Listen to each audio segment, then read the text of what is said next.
हमारी कहानी शुरू होती है एक स्कूल में। कोई आम स्कूल नहीं, एक भूतिया स्कूल। ये बहुत बड़ा और पुराना था। स्कूल में एक क्लासरूम था। वो धूल भरा और अंधेरा था। वहाँ कोई नहीं जाता था। लोग कहते थे कि वहाँ एक बहुत डरावना भूत रहता है। बहुत ही भयानक है ना। एक दिन 3 दोस्त बातें कर रहे थे। वे बोर हो रहे थे। उन्होंने स्कूल एक्सप्लोर करने का डिसाइड किया। वे उस भयानक भूत को ढूंढना चाहते थे। मिलिए हमारे हीरोज से। राहुल जो बहुत ब्रेव है, प्रिया जो बहुत स्मार्ट है, और अमित जो बहुत डरपोक है। मैं भूत देखना चाहता हूँ। मुझे प्रूफ चाहिए। मैं बस घर जाना चाहता हूँ। वे हॉलवे में चले। उनके दिल तेज धड़क रहे थे। वे क्लासरूम के दरवाजे पर पहुंचे। राहुल ने उसे धीरे से धकेला और तभी एक डरावनी परछाई दिखाई दी। कमरा बहुत ही क्रीपी था। जितना उन्होंने सोचा था उससे भी ज्यादा डरावना। वे अंदर टिपटो करके गए। मुझे ठंड लग रही है। अचानक उन्हें एक तेज आवाज सुनाई दी। भूत। वे डर के मारे पीछे कूद गए। उन्होंने चारों तरफ देखा, लेकिन उन्हें कुछ नहीं दिखा। कौन है वहाँ? उन्होंने एक डरावनी हंसी सुनी। वो कमरे के कोने से आ रही थी, जहाँ एक भूतिया आकृति दिख रही थी। कमरे में एक भूत है। एक बड़ा और डरावना फिगर दिखाई दिया। ये एक भूत था और ये बहुत डरावना था। ये खतरनाक लग रहा था। हाय, मैं भू हूँ। भू एक खतरनाक भूत था। उसे लोगों को डराना बहुत पसंद था। बच्चे डर गए थे। वे एक डरावना भूत एक्सपेक्ट कर रहे थे और भू ने उन्हें निराश नहीं किया। भू ने उन्हें बताया कि वो अकेला था। वो बस थोड़ी डरावनी मस्ती करना चाहता था। प्रैंक वॉर्स भू बनाम बच्चे। यह कहानी है एक मजेदार और डरावने प्रैंक युद्ध की, जिसमें भू नाम का एक भूत और कुछ शरारती बच्चे शामिल हैं। बच्चे और भू दोस्त बन गए। पहले तो वे एक दूसरे से डरते थे, लेकिन धीरे धीरे वे अच्छे दोस्त बन गए। उन्होंने एक दूसरे पर प्रैंक्स खेलना शुरू कर दिया। भू और बच्चों के बीच यह प्रैंक युद्ध बहुत ही मजेदार और डरावना था। भू चीजें इधर उधर कर देता था।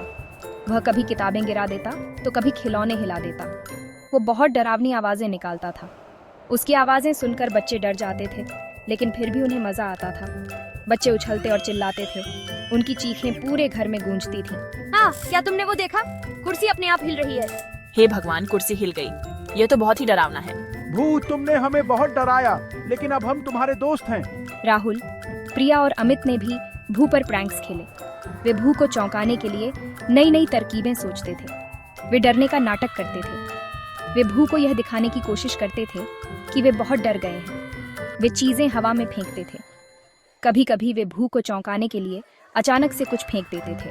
हाँ, तुम लोग बहुत मजेदार हो। हम सब मिलकर बहुत मजे कर रहे हैं। भू हंसता और गायब हो जाता।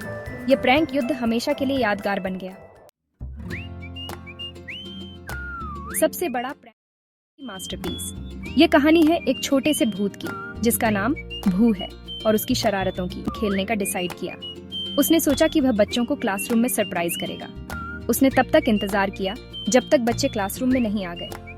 बच्चे अपनी किताबें निकालने लगे और भू ने अपनी योजना पर काम शुरू किया। फिर उसने सारी किताबें शेल्फ से उड़ा दी। बच्चे डर से कांपने लगे। किताबें हवा में तैरने लगी और बच्चे सहम गए। ओह, किताबें देखो, ये कैसे हो सकता है? ये डरावना है। मैंने ऐसा पहले कभी नहीं देखा। मुझे यकीन नहीं हो रहा है। ये तो भूतिया है। वे डर और हंसी के बीच फंसे हुए थे। बच्चों की हंसी और डर क्लासरूम में गूंजने लगे। अमित भी जमीन पर लौटपोट हो रहा था, लेकिन उसकी हंसी में डर भी शामिल था। भू ने खुद को पीछे छोड़ दिया था। वह अपनी शरारत से बहुत खुश था और धीरे धीरे गायब हो गया। भूतिया दुश्मनों से प्रैंकस्टर दोस्तों तक। ये कहानी है एक भूत की, जो पहले बच्चों को बहुत डराता था, लेकिन फिर एक शरारती दोस्त बन गया। उस दिन से बच्चे और भू धीरे धीरे दोस्त बन गए। वे एक दूसरे के बिना एक पल भी नहीं रह सकते थे, लेकिन भू की शरारतें कभी कभी डरावनी होती थीं। वे हर रोज क्लासरूम में घूमते रहते थे।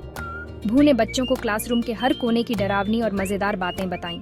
वे डरावने चुटकुले सुनाते, कहानियां शेयर करते और एक दूसरे के साथ खूब हंसते, और जाहिर है डरावने प्रैंक्स खेलते। भू के प्रैंक सबसे मजेदार और डरावने होते थे। भू, तुम सबसे अच्छे हो। तुम्हारे बिना हमारा दिन अधूरा है, लेकिन तुम्हारी शरारतें हमें कभी कभी डरा देती हैं। ये बहुत मजा आ रहा है।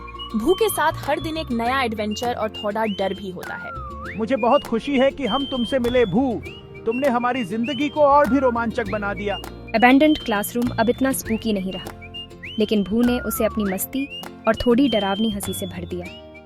ये हंसी और दोस्ती से भर गया था और बच्चे हर दिन का इंतजार करते थे, भले ही वे थोड़ा डरते थे।